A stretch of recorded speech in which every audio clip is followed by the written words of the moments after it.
Station master कौन होते हैं? स्टेशन मास्टर का क्या काम होता है? क्वालिफिकेशन क्या चाहिए?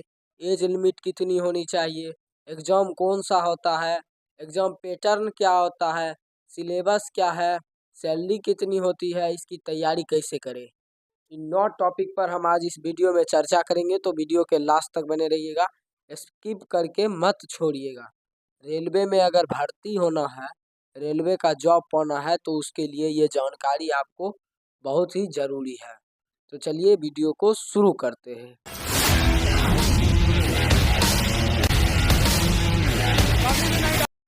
सबसे पहला क्वेश्चन हम जानते हैं कि स्टेशन मास्टर कौन होते हैं।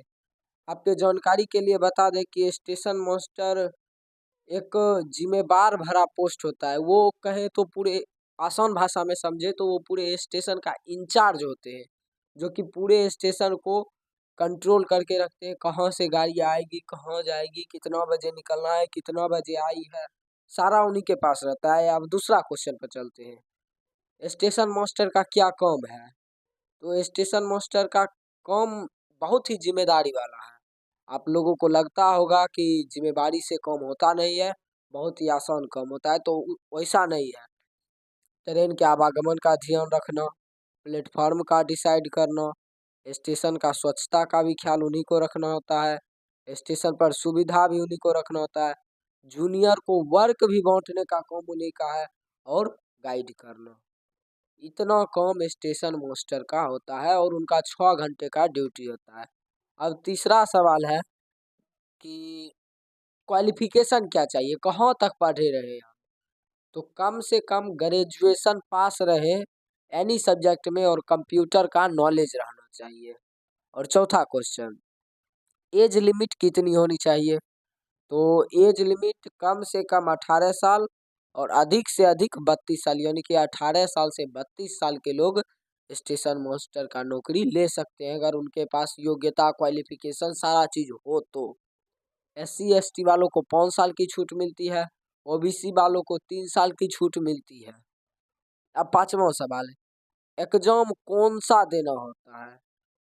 यह एग्जाम आपके जानकारी के लिए बता दें कि RRB कराता है। यह एग्जाम RRB कराता है, इसका फुल फॉर्म हम लगा देंगे, अभी याद नहीं है। अब छठा सवाल कि एग्जाम पैटर्न क्या होता है? तो यह एग्जाम 3 कोर्स में पूरा हो जाता है। पहला है प्री एग्जाम, यानी कि CBT1। यह ऑनलाइन एग्जाम होता है। 100 क्वेश्चन रहेगा और 90 मिनट यानी कि 1.5 घंटे का समय रहेगा। जनरल वालों के लिए 40% कम से कम अंक लाना है। OBC और SC वालों के लिए 30% कम से कम लाना है और ST वालों के लिए 35% कम से कम लाना है। अब उसके बाद होता है CBT2। उसमें भी ऑब्जेक्टिव एग्जाम होता है। उसमें 120 क्वेश्चन रहता है और 90 मिनट का टाइम रहता है। ऑनलाइन एग्जाम यह भी होता है। अब आता है CBT3, यानी कि कैंडिडेट की पर्सनालिटी, जनरल पावर, लीडरशिप का गुण के बारे में जाना जाता है। इसके बाद मेरिट लिस्ट बनाया जाता है। CBT2 का 70% जोड़ा जाता है और CBT3 का 30% जोड़ा जाता है। इसके बाद मेडिकल टेस्ट, डॉक्यूमेंट वेरिफिकेशन और उसके बाद ज्वाइनिंग करवा दिया जाता है और फिर ट्रेनिंग शुरू होता है। अब इसके बाद अगला सवाल है कि सिलेबस क्या है? सिलेबस इसका 3 है, जनरल नॉलेज, जनरल इंटेलिजेंस और रीजनिंग। 3 सिलेबस है। अब इसमें क्या क्या पढ़ना है? तो जनरल नॉलेज में पढ़ना है games and sports, current event of national and international importance, art and culture of India, general science and life science, Indian literature, history of India, freedom struggle, monument of India, Indian polity and governance, constitution. General intelligence और reasoning में क्या पढ़ना है? Analogies, completion of number and alphabetical series, coding and decoding, relationships, analytical reasoning, silo syllogism, jumbling, mathematical operation, Venn diagram, data sufficiency, statement conclusion, statement course of action, decision making, maps.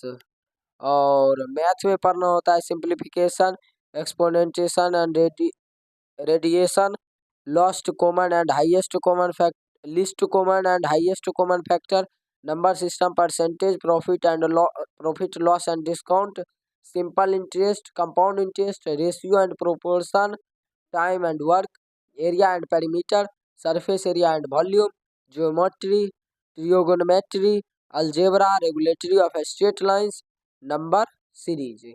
ये इसमें पढ़ना होता है। 8वां question है हमारा कि salary कितनी होती है। तो सामान्यतः स्टेशन मास्टरों की सैलरी तो बहुत अधिक होती है, लेकिन 38 से 42 हज़ार, लेकिन इसमें कई तरह की एलुवेंस जोड़ दे तो काफ़ी अच्छी। ऐसे तो 38 से 42 हज़ार होती है, लेकिन उसमें कई सारी एलुवेंस जोड़ा जाता है, जिसके बाद उसकी सैलरी काफ़ी अच्छी हो जाती है। और सैलरी का टेंशन न ले, अगर आप लोगों को स्टेशन मास्टर बनना है तो उसकी तैयारी करें, सैलरी बहुत अच्छी खासी ही मिलेगी। और उसके बाद हम बोले इसकी तैयारी कैसे करें, तो पहले ही हम बता, किसी भी एग्जाम को तैयारी करने के लिए उसका सबसे पहले जो है रूटीन बनाइए, किस हिसाब से पढ़ना है, फिर उसका मार्केट से बुक खरीदिए, और बुक खरीदने के बाद फिर उसका तैयारी कीजिए खरीद के। कोचिंग भी पढ़ सकते हैं। तो उम्मीद है कि ये वीडियो आप लोगों को पसंद आएगा, पसंद आया होगा तो शेयर कीजिएगा। बाकी मिलते हैं किसी नेक्स्ट वीडियो पर नेक्स्ट मुद्दे के साथ, तब तक के लिए जय हिंद, वंदे मातरम।